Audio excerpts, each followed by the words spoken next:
ونصلي ونسلم على رسوله الكريم اما بعد اعوذ باللہ من الشیطان الرجیم بسم اللہ الرحمن الرحیم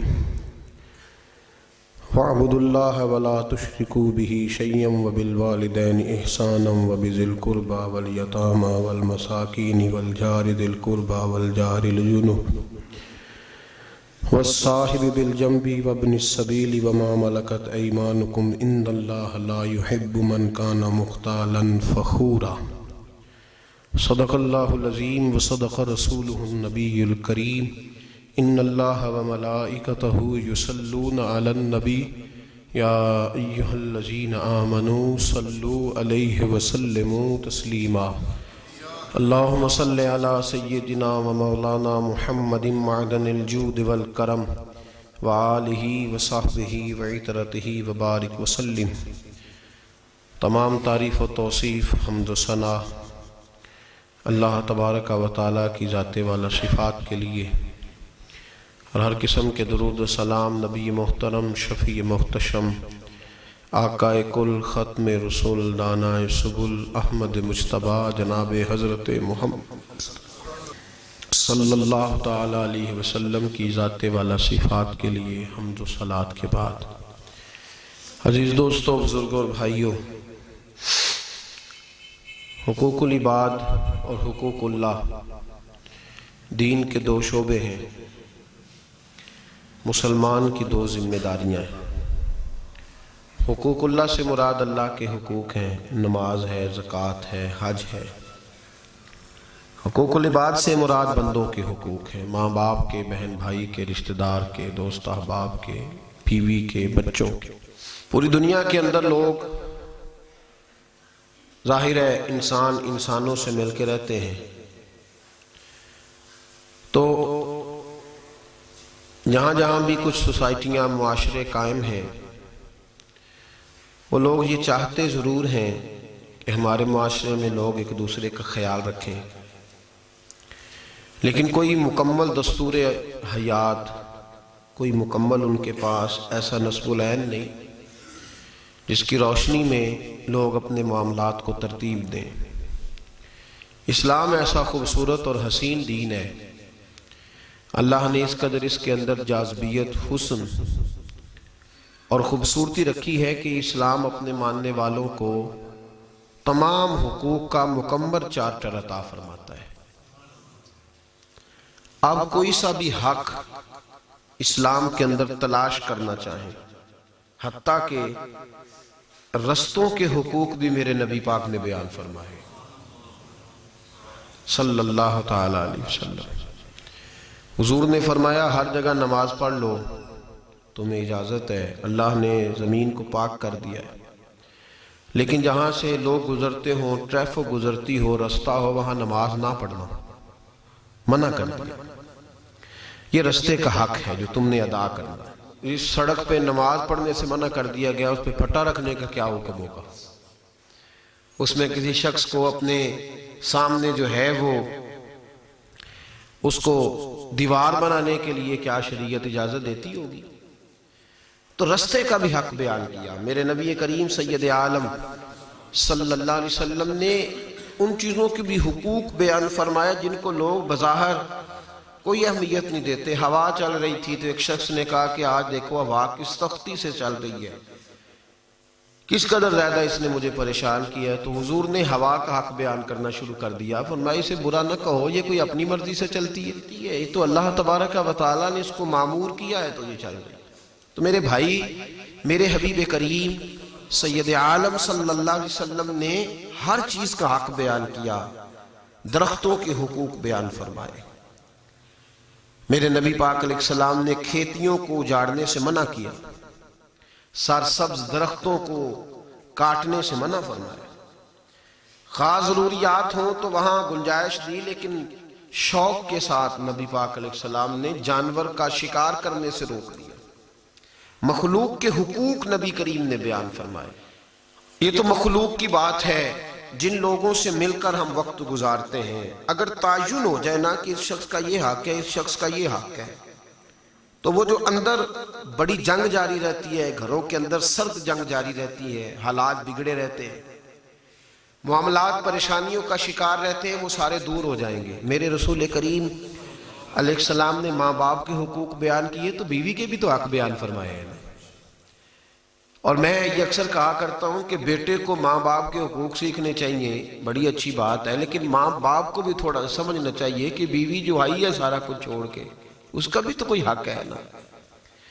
تو یہ کھینچا تانی اگر تعین ہو جائے، ہر آدمی کو پتا ہو کہ میرا یہ دائرہ کار ہے، اس کے اندر میں نے رہنا، یہ میرا حق ہے، میں نے اس حق کو سمجھنا ہے، یہ میری ذمہ داری ہے، اس ذمہ داری کو میں نے پورا کرنا ہے، تو معاشرہ ایک تو اچھا بھی ہو جائے گا، خوبصورت بھی ہو جائے گا، اور دوسرا جنگ و جدال سے بچ جائے گا، لڑائی جھگڑے سے بچ جائے گا۔ نبی پاک صلی اللہ علیہ وسلم نے حقوق العباد کی نزاکت کو بیان کیا، اس کی نزاکت کو بیان کیا، جہاں میرے نبی نے یہ فرمایا ہے کہ ایک طوائف عورت تھی تو اس نے ایک کتے کے بچے کو پانی پلایا تو اللہ نے اسے بخش دیا۔ اسی بخاری مسلم میں میرے نبی کریم صلی اللہ علیہ وسلم نے فرمایا ہے کہ ایک بندے نے ایک کتے کو، ایک بلی کو پیاسا باندھے رکھا، پانی وقت پہ نہیں پلایا، اس کی ساری نماز روزے کے باوجود اللہ نے اسے جہنم میں داخل کر دیا۔ حقوق العباد کا جو معاملہ ہے اس کے سارے پہلوؤں کو سمجھنا چاہیے۔ میرے حبیب کریم سید عالم صلی اللہ تعالیٰ علیہ وآلہ وسلم نے فرمایا جانور پر بھی اتنا بوجھ تم نے رکھنا ہے جتنا اٹھانے کی وہ طاقت رکھتا ہو، اس سے زیادہ تمہیں جانور پر بھی بوجھ رکھنے کی اجازت، اس کے بھی حق ہیں، اس کے بھی حق ہیں۔ حضرت عبداللہ بن مبارک رحمت اللہ تعالیٰ علیہ نے کسی سے اونٹ عاریتاً لیا، کرائے پہ لیا، جس طرح ہم گھر کرائے پہ لیتے ہیں۔ اب اس کے اندر چونکہ وہ مکان کرائے کا ہوتا ہے تو ہم نے کبھی یہ خیال ہی نہیں کیا کہ یہ میں نے رہنے کے لیے لیا ہے، توڑنے کے لیے تھوڑا لیا ہے۔ لوگ یہ فرق ہی نہیں محسوس کرتے کہ اس کے اندر میں نے کس طرح وقت گزارنا ہے۔ ہمارے تو یہاں تک بزرگوں نے لکھا ہے کہ جب کوئی آدمی کسی سے معاہدہ طے کرے، ہمارے ایک استاد تھے تو وہ فرمایا کرتے تھے، کہتے تھے جب تم کسی جگہ استاد تمہیں رکھا جائے نا پڑھانے کے لیے تو تم سے پوچھا جائے گا کہ تم کتنا وقت گزارو گے، تو تمہارے ساتھ معاہدہ طے ہوگا کہ میں صبح 8 بجے آؤں گا اور میں 2 بجے جاؤں گا، یہ تمہارا ان کے ساتھ وقت طے ہو گیا، یہ ٹائم طے ہو گیا، 6 گھنٹے کی ڈیوٹی طے ہو گئی۔ اب اس میں تمہارا معاوضہ طے ہو گیا کہ میں 15,000 20,000 روپیہ اس کام کا لوں گا، 8 بجے آؤں گا اور 2 بجے جاؤں گا، 6 گھنٹے کا۔ فرمانے لگے اب تمہیں اس وقت بات کرنی پڑے گی، کہنا پڑے گا کہ جناب میں پیشاب کرنے بھی جاؤں گا 6 گھنٹے، میں ٹیلی فون بھی سنوں گا، یہ تمہیں حکم ہے، اور اگر تم نے یہ طے نہیں کیا اس وقت تو پھر تمہیں اس کی اجازت نہیں۔ تم نے مسلسل بیٹھنے کا معاہدہ کیا، لیکن اساتذہ کے بڑے حقوق ہوتے ہیں، لیکن ان کو بھی سمجھنا چاہیے کہ سموسے کھانے کی انہیں بھی اجازت نہیں ہے کہ وہ کونے پہ بیٹھے ہوئے ہوں اور کلاسیں جو ہیں وہ شور کر رہی ہیں اور استاد جی سموسے کھا رہے ہیں، وہ کہہ رہے ہیں چلو پروگرام بنا تھا، کچھ بچوں سے جو تھا نا وہ جرمانہ اکٹھا ہوا تھا تو سموسوں کا پروگرام بن گیا ہے۔ یہ حق ضائع ہو رہا ہے، یہ حق ضائع ہو رہا ہے، یہ حقوق ضائع ہو رہا ہے۔ اساتذہ بچوں کو اپنے بچے سمجھ کے پڑھاتے تھے تو بچے بھی پھر انہیں والد ہی جانتے تھے، لیکن اگر بچے کو اس لیے مار پڑے کہ تو ٹیوشن نہیں پڑھتا تو پھر وہ کہے گا میں پیسے دے کے اس سے پڑھ رہا ہوں، تو پھر ماں باپ کا تعلق کہاں گیا؟ کوئی باپ تو نہیں پیسے دے کے بچے سے اس سے پیسے لے کے اس کو کوئی چیز دیتا۔ بہرحال بات دور نکل جائے گی۔ حقوق کا تعین جو شریعت نے کیا ہے، حضرت عبداللہ بن مبارک رحمت اللہ تعالیٰ علیہ نے ایک آدمی سے گھوڑا اونٹ کرائے پہ لیا، آپ نے بغداد سے مصر جانا تھا تو آپ نے وہ طے کر لیا معاہدہ کہ اتنے پیسے میں دوں گا، جس طرح ہمارے ہاں گاڑیاں کرائے کی ملتی ہیں اس زمانے میں جانور کرائے پہ بھی مل جاتے تھے، تو اونٹ کرائے پہ لیا، کہا میں مصر جاؤں گا اور وہاں سے واپس آؤں گا، اتنے پیسے طے ہو گئے۔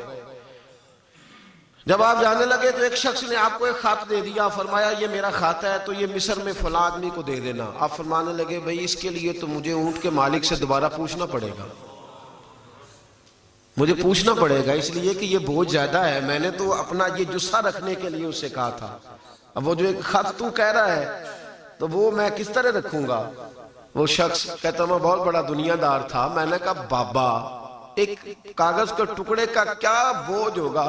تو آپ فرمانے لگے اس اونٹ کے اندر جان کوئی نہیں، اس کے بھی تو حقوق اللہ اور اس کے رسول نے بیان فرمایا ہے نا. فرمایا اس کو تکلیف ہوگی، جتنا بھی اس پہ بوجھ بڑھے گا تو میں پہلے مالک کے پاس جاؤں گا. کہنے لگے آپ مالک کے پاس چاہے جائیں چاہے نہ جائیں، میں آج کے بعد یہ پابندی کروں گا کہ جہاں آپ کا درس ہوگا میں شرکت کیا کروں گا، میں آپ سے دین سیکھوں گا، میں بھی اخلاق کے اس خوبصورت زاویہ کو سیکھوں گا. تو میرے بھائی یاد رکھیں، حقوق جو ہوتے ہیں وہ جب آدمی ادا کرتا ہے تو معاشرے میں خوبصورتی پیدا ہوتی ہے، معاشرے میں حسن پیدا ہوتا ہے. جب آپ حقوق ادا کرتے ہیں تو میرے بھائی دیکھیں نا، آپ کسی کو اپنے حق میں مائل کرتے ہیں حقوق لینے کے چکر میں کہ میرے حق ادا کرو، تو اس طرح تھوڑی وہ مائل ہوگا، پیار تھوڑی بڑھے گا. لوگ جبر کرتے ہیں. تو اگر آپ اس کا حق دینا شروع کر دیں، ماں باپ کو حق دیں، بال بچوں کو ان کے حقوق دیں، تو جب آپ کسی کو کوئی چیز دیتے ہیں تو اس کے دل میں آپ کی محبت پیدا ہوتی ہے. نبی کریم سید عالم صلی اللہ علیہ وسلم نے فرمایا تحفہ دو تحفہ لو، تمہارے درمیان پیار بڑھے گا. ہم حقوق لینے کے چکر میں ہیں، دینے کے نہیں، تو تکلیف ہوتی ہے، معاملات خراب ہوتے ہیں. حقوق ادا کرنے کی کوشش کریں، حقوق دینے کی کوشش کریں. ہمیں لوگ فرمائشیں کرتے ہیں، اگر کوئی بوڑھا شخص کسی جگہ ملاقات ہو جاتی ہے تو کہتے ہیں جناب میرا بیٹا جمعہ پڑھنے آتا ہے تو آپ اس طرح کریں کہ حقوق والدین بھی کچھ سنائیں. بلکہ کئی دفعہ شکوہ کرتے ہیں کہ انہیں چیردہ توڑ کو جمعہ پڑھ دیا، انہیں بھی تمیز نہیں آئی کہ ابے نہ کہیں بولنا ہے. تو میں کہتا ہوں مثلا کتنی دیر ہو گئی ہے؟ کہتے ہیں جی 2 سال. تو میں نے کہا آپ کے پاس کتنی دیر رہا ہے؟ کہتے ہیں 28 سال. تو میں نے کہا جو 28 سال میں نہیں سیکھ سکا وہ 2 سال میں کیسے سیکھے گا؟ آپ کو بھی تو کچھ سکھانا چاہیے تھا نا. تو بچے اگر کبھی ملاقات ہو جائے تو بچے کہتے ہیں ابا جی جمعہ پڑھنے آتے ہیں، انہیں بتایا کریں کہ بچوں کے بھی کچھ حقوق ہوتے ہیں. بیویوں پیغام بھیجتی ہیں، کہتی ہیں فلاں فلاں حضرات جمعہ پڑھنے آتے ہیں تو آپ کوئی بات ان کو یہ بھی سمجھا دیں کہ بیوی کا بھی کوئی حق ہوتا ہے.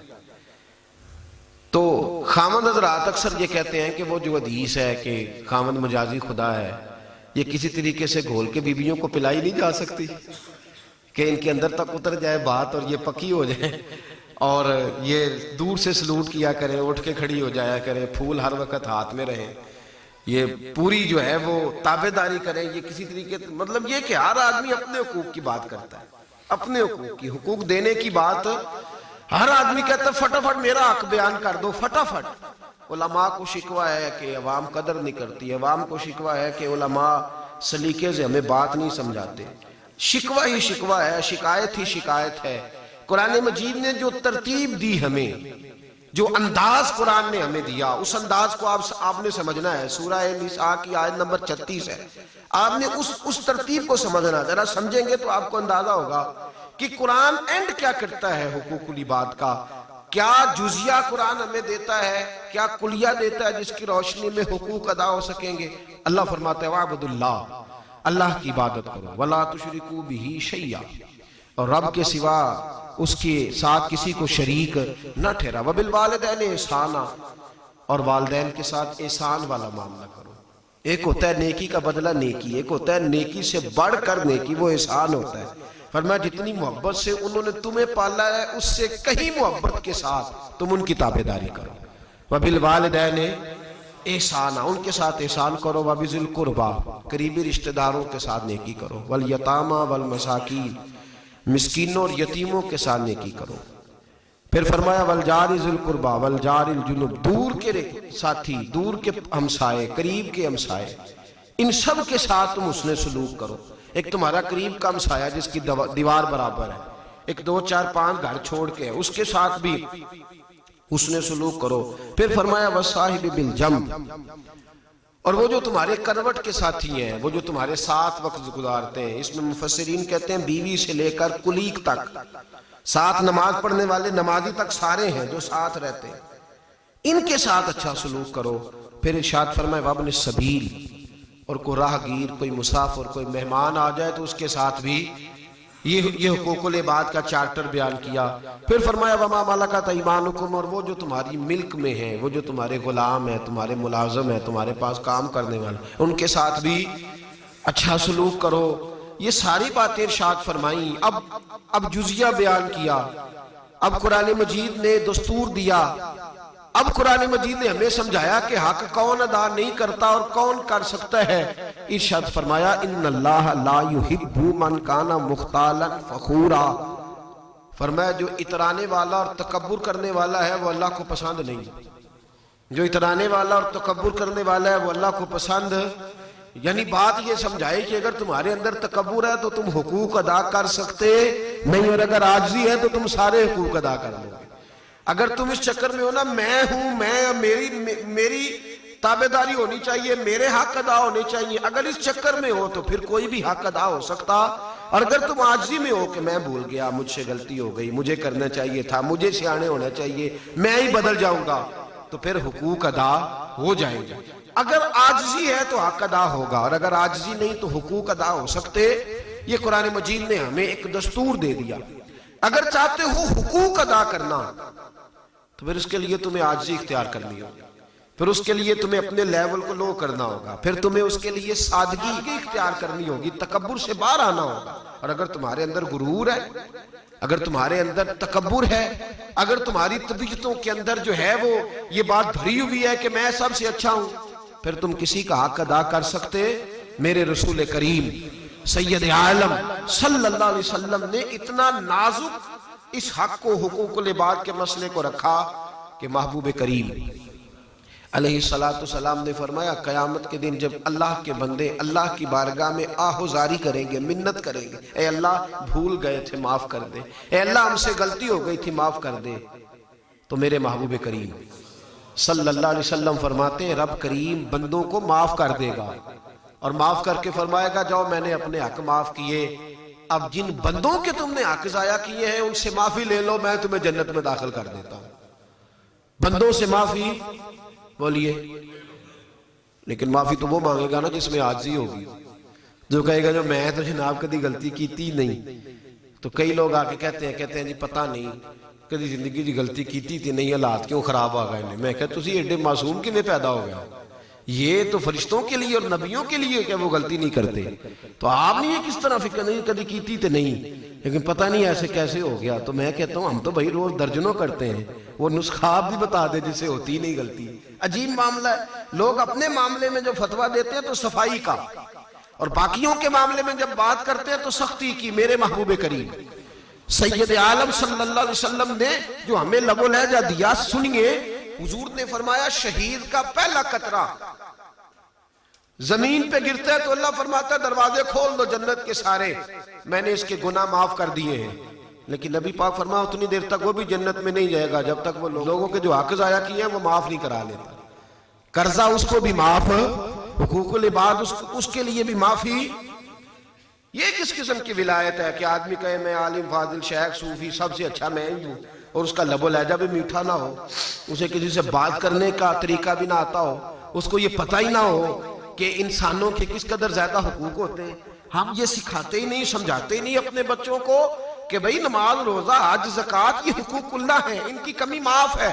لیکن اگر بندوں کے حق میں کوئی کمی رہ گئی تو وہ اللہ معاف. حقوق العباد والا میں نے پہلے کہہ دیا کہ عاجزی کی نعمت ہے. اگر آپ عاجزی بن آپ کے اندر آ جائے پھر سارے حق ادا ہوں گے. اگر آپ اپنی اولاد کو، اپنے بچوں کو عاجزی سکھانے میں، بہت سارے گھرانے کہتے ہیں ہم نے بچے لاڈ سے رکھے ہوئے، پیار سے پالے ہوئے. وہ اصل لاڈ کا مطلب ہوتا ہے کہ تکبر کر دیا ان کے اندر. وہ لاڈ نہیں، وہ غرور ہے. انہیں سکھا دیا جاتا ہے کہ صرف تم ہو، تمہارے سوا اور کوئی، تمہارے علاوہ کوئی شے نہیں. وہ لاڈ نہیں ہوتا. خدا مجھے ایسی خدائی نہ دے کہ اپنے سوا کچھ دکھائی نہ دے. تو قرآن نے کہا جو متکبر ہوگا وہ کبھی بھی حقوق العباد ادا کر سکتا. حقوق العباد وہ ادا کرے گا جس کے اندر عاجزی ہے، جس کے اندر انکساری ہے. آج لوگ روز حق ضائع کرتے ہیں، روز حقوق ضائع ہوتے ہیں. دیکھیے نا، 2 حصے بیٹے کے اور 1 حصہ نہیں پتہ اس مسئلے کا. بیٹی کا کتنا حصہ ہے؟ بیٹے کے کہنے نے کڑی دی شادی بھی تو کی تھی، جہیز بھی تو دیتا ہے، تو فارغ ہو گئی. اور یہ صرف ذمہ دار کے لیے نہیں، ذمہ دار تو خیر موج والے لوگ ہیں، اللہ خیر کرے. انہوں نے تو بڑی سکیمیں رکھی ہوتی ہیں، کوئی نہ کوئی داد اپا لگا ہی لیتے ہیں. انہوں نے تو کوئی نہ کوئی کاغذوں کی مارنا، اللہ ماشاءاللہ سب کی بات نہیں کرتا، انہوں نے کوئی نہ کوئی طریقے رکھے ہوتے ہیں. میں سنتا رہتا ہوں، میرے پاس آتے رہتے ہیں لوگ مسئلے پوچھنے، انہوں نے تو کوئی نہ کوئی چکر رکھا ہوتا ہے. ایک بچی مجھے آ کے کہنے لگی میرے ابا جی کہتے ہیں خامن کہتا ہے حصہ لے کے آؤ، ادھر سے بھی مجبوری ہے. ابا جی کہتے ہیں جی حصہ لینا ہی تو میرا منہ نہ ویکھی مرے گا. تو میں کیا بھن تو نہ ویکھی کوئی ضروری ہے ظالم دا منہ ویکھنا؟ نہ ویکھی تو چھڈ پرا تو حصہ لے، کوئی ضرورت نہیں. ہاں ہاں سچی بات کر رہا ہوں، نہ دیکھے منہ، نہ دکھائے ابا. جو ابا ظالم ہے اس کا منہ دیکھنے کی ضرورت کیا ہے؟ جب رسول کریم سید عالم صلی اللہ علیہ وسلم نے حق رکھا ہے، جب اللہ نے حق رکھا ہے، تو یہ کون ہوتا ہے کہنے والا کہ میں نہیں دیتا، تم مرے کا منہ نہ دیکھنا؟ تو نہ دکھائے منہ، ایسا منہ دیکھنا چاہیے بھی نہیں جو ظالم کا، جابر کا، اعلانیہ فسق کرنے والے کا منہ ہو. میرے نبی کریم علیہ السلام نے حق رکھا ہے. کون بیٹی کو حق؟ اور یہ بھی یاد رکھے اس میں صرف ذمہ دار کی بات نہیں کہ 2 مربے کا مالک تھا تو بیٹی کو حق نہیں دیا. جس کی جمع پونجی 25,000 روپے ہے، 2 بیٹے اور 1 بیٹی ہے، 5,000 اس کی بیٹی کا بھی بنتا ہے. اگر وہ بھی نہیں دیتا تو وہ بھی ظالم ہے، جابر ہے. اللہ کی بارگاہ میں اسے جواب دینا پڑے گا. ادھر خامد صاحب انہوں نے تلوار نکالی ہوتی ہے، حصہ لے کے آ. ادھر سے بھائیوں کے پاس جاتی ہے تو بھائی کہتے ہیں ٹھیک ہے حصہ لے لے، دوبارہ ملنے نہ آنا. اتنا ظلم، اتنی زیادتی. اور بھی فلسفہ ہے لوگوں کا، کہتے ہیں جی وہ نواسے نواسیاں کھائیں گے، وہ ہم نے تھوڑا کھانا ہے. کمال ہو گئی، تمہارے نواسیاں نواسے ہیں تو ماں کے تو بیٹے ہیں کہ نہیں؟ ان کی تو بیٹیاں کہ نہیں؟ تم اسے حقدار بناؤ. ہمارے فقہاء نے مسئلہ لکھا ہے کہ بیٹی سے منہ زبانی معاف کرانا بھی جائز نہیں. معاف کرانا، بلکہ امام شافعی رحمت اللہ تعالیٰ علیہ فرماتے ہیں پیسے بیٹی کے آگے رکھو، اس کے ہاتھ میں پکڑاؤ، کو یہ تیرا حق ہے. اگر وہ لے کے چلی جائے اسے ایک دفعہ مالک بناؤ، اس کو یہ تیرے پیسے ہیں. اپنی مرضی سے وہ باپ کو واپس کرے تو اسے اجازت ہے، اپنی مرضی سے بھائی کو دے دے تو اسے. یہ منہ زبانی معافی کون سی ہوتی ہے جی؟ معاف کرتی ہو؟ کہتی ہے جی چلو ٹھیک ہے معاف کیا. کیا کرے؟ بلکہ اللہ تبارک و تعالیٰ معاف کرے. ایسی باتیں بھی سننے میں آتی ہیں. اگر کچھ جائیدادیں ہیں تو بیٹیوں سے شادی سے پہلے اسٹام لے لیتے ہیں، شادی سے پہلے ہی. بیٹی بیچاری کیا کرے، کدھر جائے؟ میاں صاحب کہتے ہیں تیاں لی پردیس وے بابل تے پتراں لی جاگیراں، چپ رہنا تے منہ کچھ بھی نہ کہنا، بس تیاں دیاں تقدیراں. اور وہ جو بیٹا ہے نا جس کے لیے رکھا ہے سارا کچھ سنبھال کے، وہ برامدے میں 4 پائی لگاتا ہے ابا جی کی. برامدے میں کہتا ہے ابا جی اسی والے کمرے میں آپ کے گوڈے ٹھہر جائیں گے، ادھر ہی ٹھیک ہے، آپ باہر بیٹھیں، ادھر میں رہوں گا، میرے بچے رہیں گے. اور ڈرائنگ روم میں بھی آپ اے سی نہ چلائیں، اس لیے کہ میرے دوستوں نے بیٹھنا ہوتا ہے، پھر آپ کھانستے ہیں تو مسئلہ خراب ہو جاتا ہے. یہ زیادتی ہم کرتے ہیں اپنے ساتھ. بیوی کا حصہ بنتا ہے خاوند کی جائیداد میں، لیکن اگر بیوی، پہلی تو بات یہ ہے کہ اگر خاوند انتقال کر جائے تو بیوی پہ پابندی ہے کہ تم نے دوسری شادی نہیں کرنی، بچوں کے پاس بیٹھ دے آن سے. ہاں بیوی فوت ہو جائے تو خاوند چیلم بھی نہیں ہونے دیتا، وہ فٹافٹ کرتا ہے. تو فوری طور پہ وہ کہنے لگ جاتا ہے روٹی نہیں پکتی. چاہے جب بیوی تھی تو ہفتہ ہفتہ گھر سے کھاتا ہی نہیں تھا، اب اگلے ہفتے ہی سٹوری چھیڑ دیتا ہے روٹی نہیں پکتی، کپڑے میلے رہ گئے، فلاں ہو گیا فلاں ہو گیا. اور اگر بیوی سنے، حضرت عمر فاروق رضی اللہ تعالیٰ، آپ کے زمانے سے پہلے طریقہ یہ تھا کہ لوگ جہاد کے لیے جاتے تھے تو کئی سال لوگ جہاد میں ہی رہتے تھے، واپس نہیں آتے تھے. ایک دن حضرت عمر مدینے کی ایک گلی سے گزر رہے تھے تو ایک عورت کو اپنے خاوند کی یاد میں شعر پڑھتے سنا. اپنی بیوی سے آ کے پوچھا کہ ایک دفعہ اگر میاں بیوی کی ملاقات ہو تو پھر بیوی کتنا وقت رہ سکتی ہے خاوند کے بغیر؟ تو زوجہ کہنے لگی حضور 4 مہینے سے زیادہ نہیں رہ سکتی. آپ نے حکم دے دیا، حکم دیا، فرمایا کوئی شوہر بھی 4 مہینے سے زیادہ باہر نہ رہے، واپس آ جائے. یہ حکم ہے شوہر کے لیے حضرت فاروق اعظم کا. مجھے ایک بات بتلائیے کہ خاوند نے تو چیلم سے پہلے شادی کر لی اور بیوی پر پابندی ہے، وہ جوان بھی ہے، طاقت بھی ہے اور خاوند سے مل بھی چکی ہے. کہتے 2-3 بچے ہیں، تو بیٹھ. اور سب سے زیادہ ظلم یہ بچی کے والدین کرتے ہیں، سب سے زیادہ زیادتی. حضرت ام سلمہ رضی اللہ تعالی عنہا، جناب ام سلمہ فرماتی ہیں میں بوڑھی بھی تھی، اتنی خوبصورت بھی نہیں تھی. میرے خاوند کا انتقال ہو گیا تو رسول پاک نے میرے لیے نکاح کا پیغام بھیجا.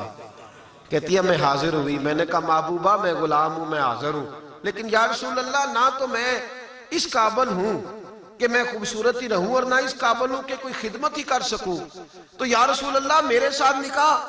نبی کریم نے فرمایا تو بوڑھی اور کمزور ہے اور لاوارث بھی ہے، تیرا خیال کوئی نہیں رکھے گا، میں اس لیے شادی کرنا چاہتا ہوں کہ تجھے وہ سہارا ملے جو اللہ نے سب سے مضبوط بنایا ہے، جو سب سے تگڑا سہارا ہے وہ تجھے دینا چاہتا ہوں.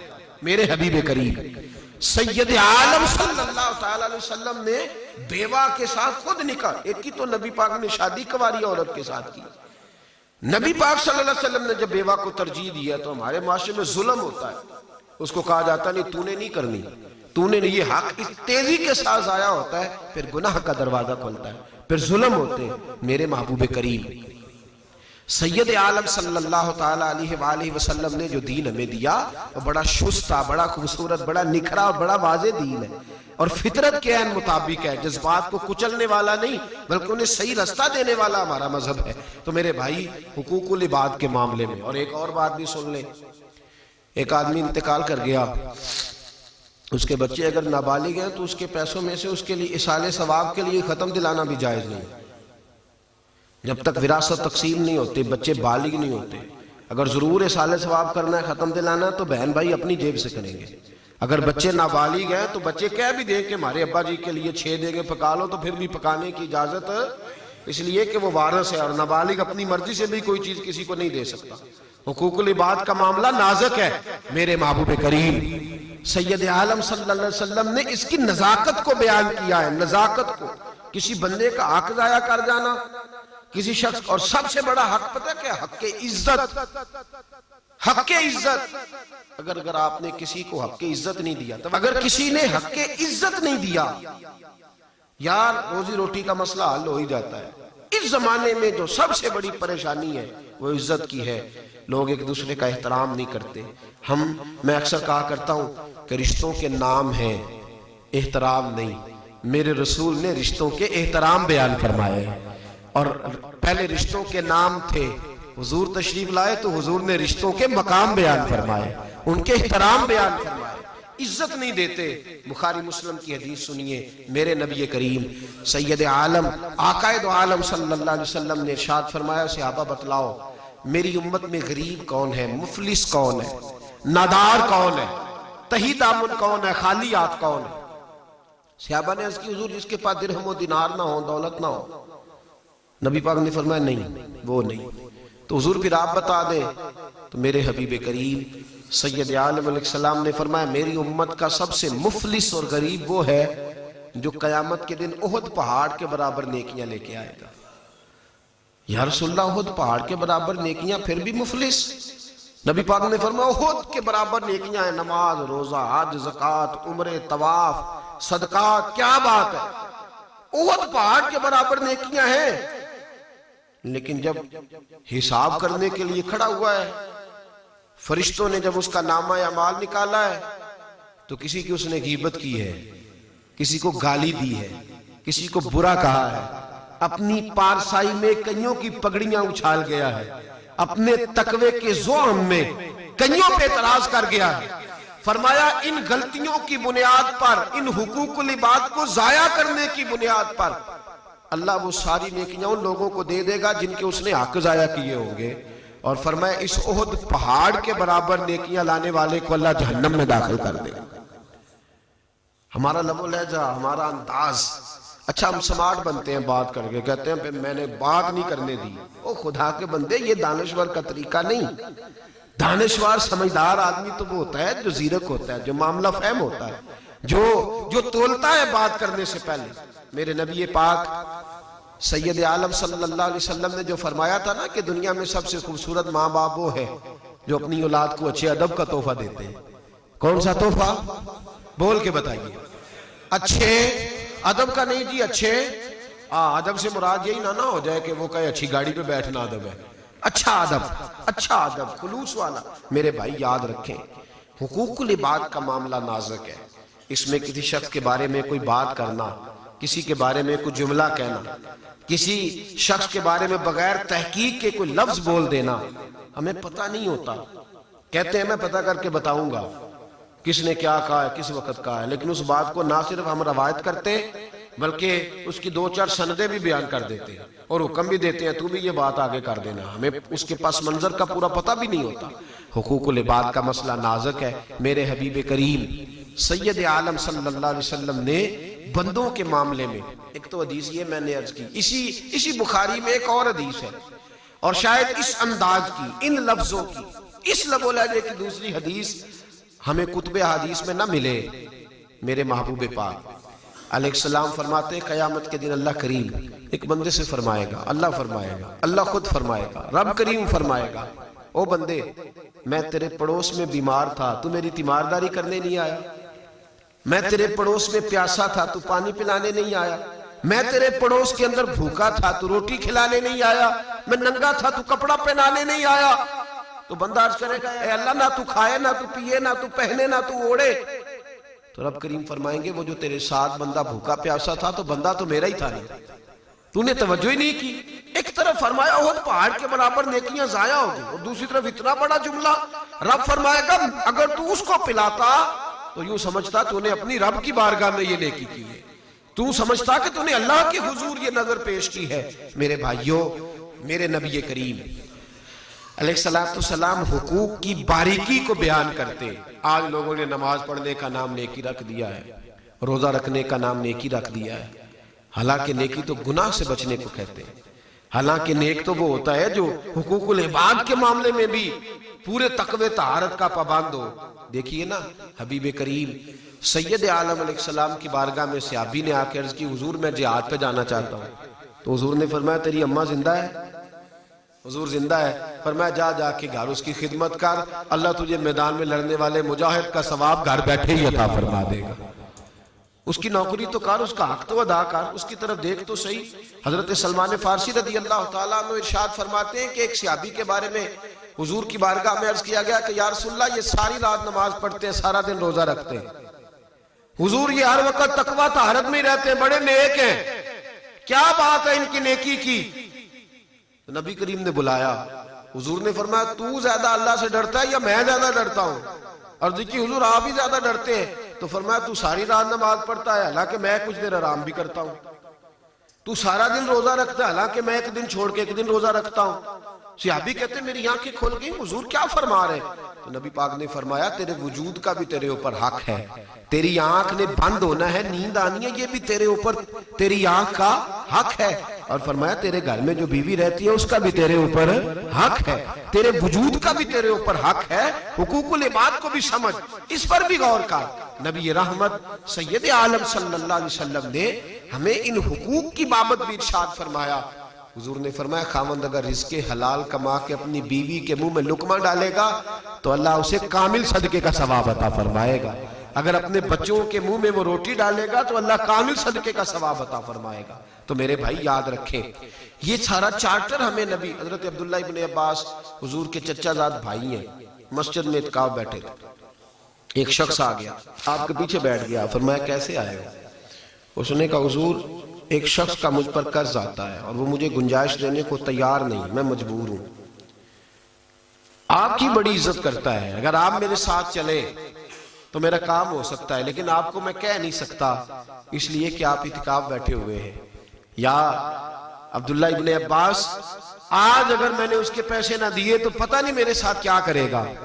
جناب عبداللہ ابن عباس نے اس کا بازو پکڑا اور مسجد سے باہر نکلا ہے، کہنے لگا حضور آپ کے اعتکاف کا کیا بنے گا؟ آپ فرمانے لگے تو حضور کے پاس بیٹھا کرتا تھا یا میں بیٹھا کرتا تھا؟ کہا جناب آپ ہی بیٹھتے تھے۔ فرمایا سن پھر میرے نبی کریم صلی اللہ علیہ وسلم نے فرمایا تو ایک دکھیے کا دکھ دور کر دے، اللہ 10 بار اعتکاف کرنے سے زیادہ ثواب عطا فرمائے۔ فرمایا میں اس حدیث پہ عمل نہ کروں جو میرے نبی نے بیان فرمائی ہے؟ فرمایا یہ جو اعتکاف ہے نا یہ میرا ٹوٹ گیا ہے، میں اسے قضا کروں گا، دوبارہ ادا کروں گا، لیکن اگر تیرے بچے رو پڑتے، اگر تیری بیٹیاں تڑپ جاتی، اگر تیری بیوی روتی، تیری ماں تڑپتی تو ان کے آنسو جو بہہ جاتے تو اس دکھ کا مداوع کون کرتا؟ اس تکلیف کو دوبارہ سہولت میں کون بدلتا؟ فرمایا میں اعتکاف کی قضا کر لوں گا۔ میرے بھائی اتنا خوبصورت مذہب، اتنا خوبصورت دین، آج دیکھیے نا شام میں کیا ہو رہا ہے اقتدار کے لیے۔ اب لوگوں نے امریکہ سے صلح کر لیا، کہتے ہیں تم بھی بم مارو ہمارے باغی، تم اللہ رسول کے باغی ہو، تمہیں نہیں مارنا چاہیے؟ کہتے ہیں ہمارے باغیوں کو کچل ڈالو، قتل کر ڈالو۔ اس قدر ظلم، اس قدر ستم، اس قدر زیادتی، لوگ رب رسول کے باغی ہو گئے۔ لیکن انہوں نے اپنی حکومتوں کو مضبوط کیا. حقوق العباد کا معاملہ لوگوں نے کھٹائی میں ڈال دیا ہے. کھٹائی میں ذاتیات کو لوگ لے کر کے آگے چل رہے ہیں. پوری امت مسلمہ اس وقت ذاتی مفادات کے چنگل میں ایسی الجھی ہے کہ پورے علاقے اجڑ گئے. لاکھوں لوگوں کا خون بہہ گیا, لاکھوں لوگوں کا. کل پرسوں کے اخبار میں شام کے ایک بچے کی تصویر تھی, اس کے ماتھے سے خون بہہ رہا تھا اور لبوں سے وہ مسکرا رہا تھا.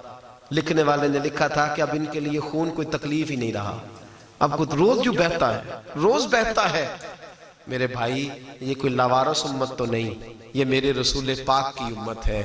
یہ کوئی ایسے تو نہیں جن کا خدا کوئی نہ ہو, یہ رب کریم کے ماننے والے ہیں. فلسطین میں خون بہے, کشمیر میں خون بہے, ایک آدھ بیان دے کے سارے حکمران فارغ ہو جاتے ہیں, ایک آدھ بات کر کے سارے خطیب وائے سب لوگ چھٹی کر گئے, ایک دعا ہو گئی تو معاملہ ختم ہو گیا. لیکن آخر دستور کب بنے گا؟ آخر کب ان لوگوں کے لیے لوگ میدان سجائیں گے؟ حقوق العباد کے معاملے میں اس قدر زیادتی کا شکار ہے لوگ. سینکڑوں لوگ لیبیا میں ظالموں کی قید میں ہیں, حکومتوں کی جنگ میں ظالموں کی قید میں. ان کا اپنے گھروں سے رابطہ بھی ٹوٹا ہوا ہے. ان کے گھر والے کہتے ہیں اگر ماری گئے ہیں تب بھی ہمیں خبر مل جائے, چلو تسلی تو ہو جائے. حقوق العباد کے معاملے میں مسلمان اس قدر زیادہ لاپرواہ ہو گیا. میرے حبیب کریم سید عالم نور مجسم صلی اللہ علیہ وسلم نے اپنے غلاموں کو کہا کہ اپنے آپ کو تکلیف میں دے کے, اپنے وجود پہ جبر کر کے تو دوسروں کے پاس لحاظ. 2-3 جملے نا ہم فٹافٹ کہہ دیتے ہیں, 2-3 جملے کہنا پسند کرتے ہیں. صاحب آپ تو امیروں کے ہاں جاتے ہیں, ذرا غریب کے ہاں بھی پھیرا لگائیے گا. پھر دل کرتا ہے, طبیعت اتنی ٹوٹتی ہے کہ طبیعت مانتی ہے کہ اسے کہا جائے نہیں تیرے ہاں نہیں آنا. یہ تو نے لب و لہجہ کیسے استعمال کر لیا بغیر تحقیق کے. تو نے بات ہم نہیں محسوس کرتے کہ ہمیں کس طرح سے بولنا چاہیے, کس طرح کا ہمارا انداز ہونا چاہیے. حقوق العباد کے معاملے میں ہم کبھی بھی اپنے آپ کو سمیٹ کے نہیں رکھتے الا ماشاءاللہ. میرے بھائی, میرے نبی کریم سید عالم صلی اللہ علیہ وسلم نے فرمایا اپنے اوپر جبر کر, تکلیف میں رہ, اور دوسروں کے معاملے میں تو نرمی اختیار کر, دوسروں کے حقوق کا تو خیال کر. سیدہ طیبہ طاہرہ حضرت فاطمہ رضی اللہ تعالی عنہا بی بی صاحبہ علیل ہو گئی. بخار کا عالم ہے, اور آپ کو پتہ ہے جب بخار چڑھتا ہے تو انسان کا منہ کڑواہٹ کا شکار ہوتا ہے, اسے کوئی چیز اچھی نہیں لگتی. اور نبی پاک نے بھی حکم دیا ہے, فرمایا بیمار سے پوچھا کرو, ضد نہ کیا کرو کہ یہ چیز کھا لے, اس لیے کہ بیمار کو اللہ ہی کھلاتا ہے, اللہ ہی پلاتا ہے. اس کو ضد نہ کیا کرو کہ ضرور کھا ضرور کھا, اسے اللہ کھلاتا پلاتا ہے. تو حضرت فاطمہ شدید طبیعت مبارک میں بظاہر الحالت ہے. مولا علی شیر خدا رضی اللہ تعالیٰ عنہ اٹھ کے قریب آئے, کہنے لگے فاطمہ کئی دنوں سے تم نے کچھ کھایا نہیں, اگر کچھ کھانے کو دل ہو تو مجھے بتا, اور تم نے کبھی فرمائش بھی نہیں کی, آج میرا دل کرتا ہے تو فرمائش کر. حضرت فاطمہ کہنے لگی علی اگر ایک انار مل جائے نا تو میری طبیعت مانتی ہے کہ میں انار کھاؤں, ذرا ٹھنڈا ہوگا, میرے دل کو ٹھنڈا کرے, انار مل جائے. حضرت علی فرماتے فاطمہ نے انار کا کہہ بھی دیا اور میری جیب میں 1 دینار بھی نہیں, آئے گا کہاں سے؟ کہتے ایک دوست کے پاس گیا تو اس سے 1 دینار لایا. حضرت فاطمہ اس کو میں نے بتایا کہ دینار مل گیا, میں انار لینے جا رہا ہوں. فرماتے ہیں جب میں پہنچا نا بازار تو مجھے ایک بیمار شخص ملا, کہنے لگے علی 4-5 دن سے بیمار ہوں, دوائی کے لیے پیسے کوئی نہیں. حضرت علی فرماتے ہیں وہی دینار میں نے اس غریب کو دے دیا, اور واپس پلٹا تو سارے رستے دل پہ بوجھ تھا کہ فاطمہ نے فرمائش ہی نہیں کی, اور اگر آج کی ہے قرضہ بھی اٹھایا ہے اور بات پھر آگے نہیں بڑھ سکی. فرماتے میں واپس آیا, آ کے کھڑا ہوا, پاک رسول کی پاک بیٹی, عزت والے محبوب کی عزت والی بیٹی, پردہ پوش نبی کی پردہ پوش بیٹی. فرماتے سامنے کھڑا ہوا تو بی بی صاحبہ فرمانے لگی علی تم انار نہیں لائے, مجھے پتا چل گیا ہے ضرور کسی ضرورت مند کو دے آئے ہوں گے, کسی ضرورت مند کو دیے ہوں گے, میں علی کو جانتی ہوں. تو کہا فاطمہ ایک بیمار مل گیا تھا, کہتا تھا دوائی کے پیسے کوئی نہیں, تو میں نے وہ تیرے والا دینار اسے دے دیا. حضرت فاطمہ کہنے لگی بس 5 منٹ ہی ہوئے, لگتا ہے اسی وقت آپ نے اس کو پیسے دیے ہوں گے, 5 منٹ ہوئے, میرے دل سے انار کی خواہش ہی دور ہو گئی, خواہش ہی نہیں رہی. پتہ نہیں کس طرح طبیعت ٹھنڈی ہو گئی, خود بخود نکل ہی گئی. لگتا ہے وہی وقت ہوگا جب آپ نے اس غریب کو وہ پیسے دیے. حضرت علی فرماتے ہم دونوں باتیں کر رہے تھے, دروازے پہ دستک ہوئی, دروازہ کھولا تو جناب سلمان فارسی کھڑے اور کہنے لگے یہ لو 9 انار ہیں, نبی پاک نے بھیجے ہیں. تو حضرت علی شیر خدا کہنے لگے لے جاؤ یہ ہمارے نہیں کسی اور کے ہیں. کہا آپ کے کیوں نہیں؟ فرمایا ہمارے ہوتے تو 10 ہوتے, یہ 9 ہے. اس لیے رب کا وعدہ ہے من جاء بالحسنۃ فلہ عشر امثالھا, اس کے رستے میں 1 2 تو وہ 10 دیتا ہے, 9 تو عدد پورا ہی نہیں ہوتا, یہ کسی اور کے ہیں. حضرت سلمان فارسی نے جیب میں ہاتھ ڈالا, کہنے لگے علی میں بھی تمہیں آزما ہی رہا تھا, نبی پاک نے 10 ہی بھیجے ہیں. میں بھی آزما ہی رہا تھا, حضور نے 10 ہی بھیجے ہیں, نبی کریم نے 10 بھیجے ہیں, یہ نار رکھ لو. میرے بھائی حقوق العباد کے معاملے میں ان لوگوں کا جو معاملہ تھا وہ رب کریم کے ساتھ تھا. وہ کہتے تھے یہ ہماری اللہ کے ساتھ تجارت ہے, ہم اس کے بندوں پہ خرچ کریں گے تو وہ ہمارے اوپر خرچ کرے گا. میرے نبی رحمت سید عالم صلی اللہ علیہ وسلم کے غلاموں نے حقوق العباد کے مسئلے کو سچ مچ نازک سمجھا, سچ مچ اس پر توجہ فرمائی. حبیب پاک علیہ الصلوۃ والسلام اپنے غلاموں کو حکم دیتے تھے کہ دنیا میں معاف کرا لینا, آخرت میں تمہارے لیے مشکل ہو جائے گا. اور خود بھی نبی پاک صلی اللہ علیہ وسلم اس پر عمل کرتے تھے. عملی آج لوگ ڈھلتے نہیں, غلطی کر کے بھی لوگ غلطی نہیں مانتے. تھوڑی دیر کے لیے چند لوگوں کے سامنے لوگ شرمندہ نہیں ہونا چاہتے. قیامت کی رسوائیاں ہو جائیں تو ہو جائیں. لوگ دیکھیں نا, آج کسی کے پاؤں پہ پگڑی رکھنا آسان ہے, آج کسی کو منا لینا آسان ہے, آج کسی شخص کو, بلکہ میں تو کہتا ہوں معافی کی ضرورت ہی نہیں ہوتی. آپ کسی سے ناراض ہو جائیں, خالی اس کے گاڑی چلے جائیں, اتنا ہی کافی ہو جاتا ہے. لیکن لوگ ذرا سی اپنے مزاج میں لچک پیدا کرنے کو تیار نہیں ہوتے. میرے نبی رحمت سید عالم صلی اللہ تعالی علیہ وسلم بدر کے موقع پر صفیں سیدھی کرا رہے تھے. ایک صحابی کا پیٹ بڑا تھا, حضور کے دستے مبارک میں چھڑی رہتی تھی. حضور نے اپنی چھڑی سے عصا مبارک سے ان کو کہا کہ پیچھے ہٹو. جب حضور نے چھڑی لگائی تو انہوں نے سی کی, ہائے کیا ہوا؟ یا رسول اللہ تکلیف ہوئی ہے. اسی وقت میرے رسول نے چھڑی ان کو دی, فرمایا چل بدلہ لے لے, بدلہ لے لے. تو اس کرنے لگے حضور آپ کیا کہہ رہے ہیں, میں اور آپ سے بدلہ لوں؟ تو حضور نے فرمایا آج بدلہ لے لے, میں قیامت کے دن بدلہ دینے کی طاقت نہیں رکھتا, تو آج بدلہ لے. یہ لب و لہجہ, یہ انداز, یہ طریقہ, یہ سوچ, یہ فہم, یہ بصیرت میں ہمارے رسول نے عطا فرمائی ہے. فرمایا آج لے لے, میں قیامت میں بدلے کی طاقت. مکران شاہ ایران کا بادشاہ گزرا ہے, سفر کے لیے, سیر کے لیے, شکار کے لیے نکلا. رستے میں دریا تھا, اس کے اوپر پل تھا, پل کے اس پار اس نے جانا تھا. وہاں اس نے سیر کرنی تھی, کچھ دیر رہنا تھا, چند گھنٹے گزارنے تھے. وہاں گیا تو وہاں ایک بوڑھی اماں کا ساتھ ہی جھونپڑا تھا. ایک گائے اس بوڑھی نے رکھی تھی اور بڑی محنت سے پالی ہوئی تھی, اس کا دودھ پی کے گزارا کر لیتی تھی. مکران شاہ جب وہاں قیام کیا تو ساتھ فوجی بھی تھے, مصاحب بھی تھے. بادشاہ شکار کرتے کرتے آگے نکل گیا, پیچھے سے فوجیوں نے گائے دیکھا تو بڑی حسین جمیل خوبصورت گائے نظر آئی. انہوں نے جلدی سے گرائی, اس کو ذبح کیا, کھا گئے. اماں واپس لوٹی, اس نے احتجاج کیا کہ چل دوڑ جا, یہ پتہ نہیں ہم کون ہیں, تو کون ہوتی ہے بات کرنے والی؟ اماں نے کہا بھئی میں بوڑھی اور بیوہ عورت ہوں, یہ گائے میرا سہارا تھی, میں دودھ پی کے وقت گزار لیتی تھی. تم نے اتنا ظلم کیا ہے کہ ایک شخص سے اس کے جینے کا حق ہی تم نے چھین لیا ہے, اور پھر آگے سے تم بات بھی نہیں سنتا, چل دوڑ جا, تمہیں پتہ نہیں ہم کون ہوتے. اماں بڑی پریشان ہوئی, لیکن تھی بڑی سمجھدار. جب بادشاہ واپس جانے لگا نا پل سے گزر کے, تو اماں پل پہ کھڑی ہو گئی. پل پہ کھڑے ہو کے بادشاہ گزرا تو اماں نے آگے بڑھ کے دوڑ کے گھوڑے کی لگام پکڑ لی. گھوڑا کھڑا ہو گیا. ماں میرے بھائی, طاقت اصل میں مظلوم کے پاس ہی ہوتی ہے.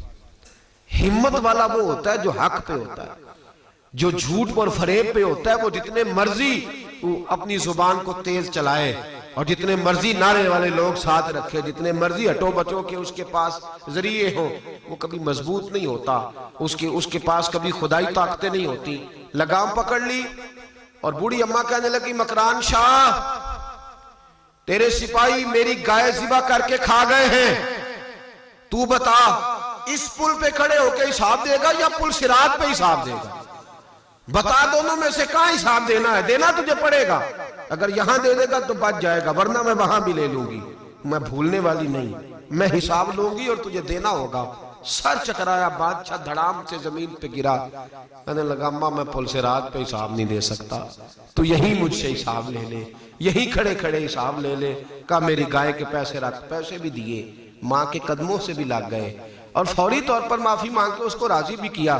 میرے بھائی یہاں اگر حساب ہو جائے گا تو صحیح رہے گا، اور اگر یہاں حساب نہ دیا تو پھر پل سے رات پہ تو دینا ہی پڑے گا۔ پھر رب کریم کی بارگاہ میں اور نبی کریم علیہ السلام نے اتنے سخت احکامات حقوق العباد کے معاملے میں فرمائے۔ حضور نے فرمایا اگر کسی ذمی کافر پر میرے مسلمان نے ظلم کیا، وہ کافر تھا، ذمی تھا، مسلمانوں کے علاقے میں رہتا تھا، اس پر اگر کسی مسلمان نے بھی زیادتی کی تو فرمایا جب ان دونوں کا مقدمہ اللہ کی بارگاہ میں کھڑا ہوگا تو میں اپنا کلمہ پڑھنے والے امتی کا ساتھ نہیں دوں گا، میں اس ذمی کافر کا ساتھ دوں گا، اور میں اللہ کی بارگاہ میں عرض کروں گا یا اللہ اس نے ظلم کیا تھا، اسے سزا دے۔